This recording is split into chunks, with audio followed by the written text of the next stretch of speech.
प्यारे बच्चों, class 12 physics chapter 6 electromagnetic induction का नेक्स्ट टॉपिक म्यूचुअल इंडक्शन। पहले सेल्फ इंडक्शन किया था, अब करेंगे म्यूचुअल इंडक्शन।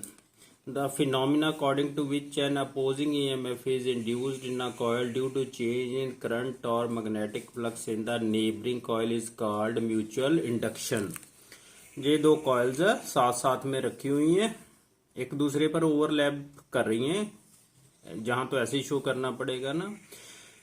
जहां हमने सोर्स ऑफ ईएमएफ लगाया हुआ है, बैटरी लगाई है, उसे कहते हैं प्राइमरी कॉइल, जे की है।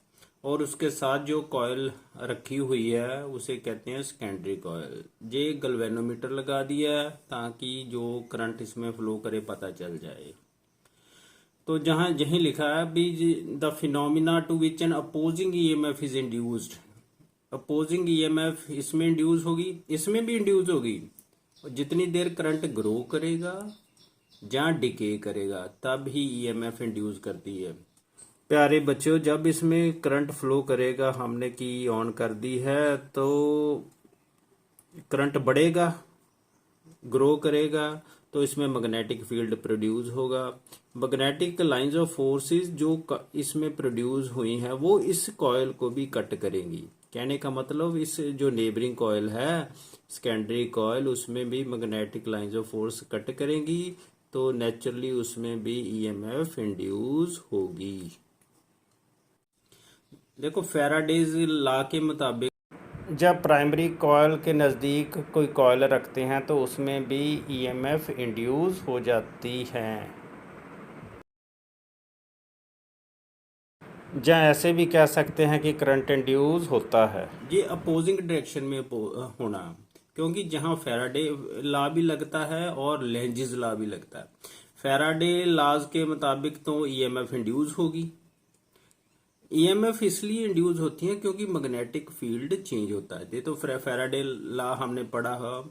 अगर किसी भी कॉइल को मैग्नेटिक फ्लक्स कट करता है, मैग्नेटिक फील्ड कट करता है, तो वहां ईएमएफ इंड्यूस होती है। ये तो हो गया फैराडे लॉ।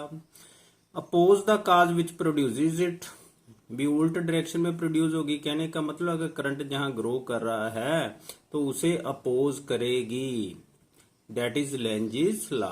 तो ऑपोजिट डायरेक्शन में जे ईएमएफ इंड्यूस होगी। ये गैल्वेनोमीटर की से हमें पता चल जाएगा डिफ्लेक्शन से। प्रोड्यूस तभी होगी जब इसमें करंट ग्रो करेगा या डिके करेगा। कहने का मतलब करंट चेंज होना चाहिए। करंट चेंज होने से मैग्नेटिक फ्लक्स चेंज होगा, जिससे ईएमएफ इंड्यूस होगी। लो, इसी फिनोमिना को कहते हैं म्यूचुअल इंडक्शन। लो, ये है coefficient of mutual induction and mutual inductance भी कह देते हैं। Suppose when a current I is flowing through the primary coil at any instant, किसी भी समय इसमें कितना करंट फ्लो कर रहा है, I, then magnetic flux linked with the coil at that instant is directly proportional to the current passing through the primary coil. अगर किसी इंस्टेंट में ये प्राइमरी कॉइल है, इसमें आई करंट फ्लो कर रहा है, और जो मैग्नेटिक फ्लक्स ये सेकेंडरी कॉइल में पैदा होगा वो किसके प्रोपोर्शनल होगा, फाई के।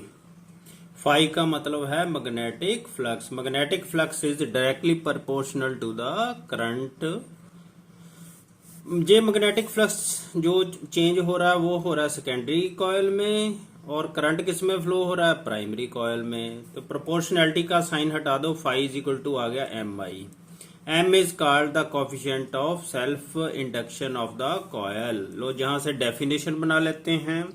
If I is equal to 1, अगर आई की value 1, then phi is equal to M. फिर जहां डेफिनेशन बन गई, mutual inductance is numerical equal to the magnetic flux linked with the coil when a unit current flows through the neighbouring coil. जब इसमें जो primary coil है, इसमें एक यूनिट अगर करंट फ्लो कर रहा है, तो जो जहां मैग्नेटिक इंडक्टेंस होगी, म्यूचुअल इंडक्टेंस होगी, वो किसके बराबर होगी, मैग्नेटिक फ्लक्स के बराबर होगी linked with the coil. If is the induced EMF produced in the secondary coil due to the mutual inductance at instant. जब करंट तो इसमें फ्लो कर रहा है, चेंज हो रहा है, तो जो इंड्यूस ईएमएफ इसमें प्रोड्यूस हो रही है due to mutual inductance at any instant, then induced EMF produced in the secondary coil is directly proportional to the rate of change of magnetic flux.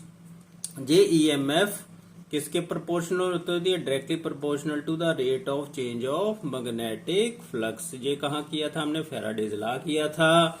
Therefore induced EMF is equal to minus D phi बटा D T. Phi में magnetic flux है, minus phi की value हमने जहां से निकाली थी, phi is equal to M I से एक नंबर डाल लो, इतने लिख दो यूजिंग 1। तो ये वैल्यू एम आई डाल दी, एम तो कांस्टेंट है, इसे बाहर निकाल दो, माइनस एम डी आई बटा डी टी। तो ई किसके बराबर आ गया? माइनस एम डी आई बटा D T. Unit of mutual inductance is henry. Self inductance का भी हेनरी था, म्यूचुअल इंडक्टेंस का भी हेनरी यूनिट है। If E is equal to 1 volt and D I बटा D T is equal to 1 ampere per second, then M की value कितनी आनी है? 1 हेनरी। अगर ई 1 हो गया, माइनस एम इसकी वैल्यू भी 1 होगी, तो एम की वैल्यू कितनी आ गई? Minus 1 Henry. इन मैग्नीट्यूड लिखेंगे तो 1 हेनरी बन जाएगी। In magnitude.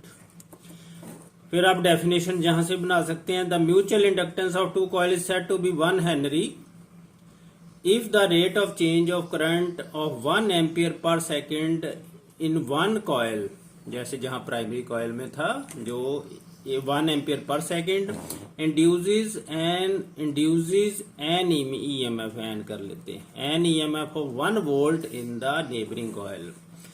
अगर rate of change of current 1 ampere per second इस कॉइल में है, तो उसके साथ जो नेबरिंग कॉइल में कितना करंट इंड्यूस होगा, कितनी ईएमएफ इंड्यूस होगी? 1 volt in the neighbouring coil.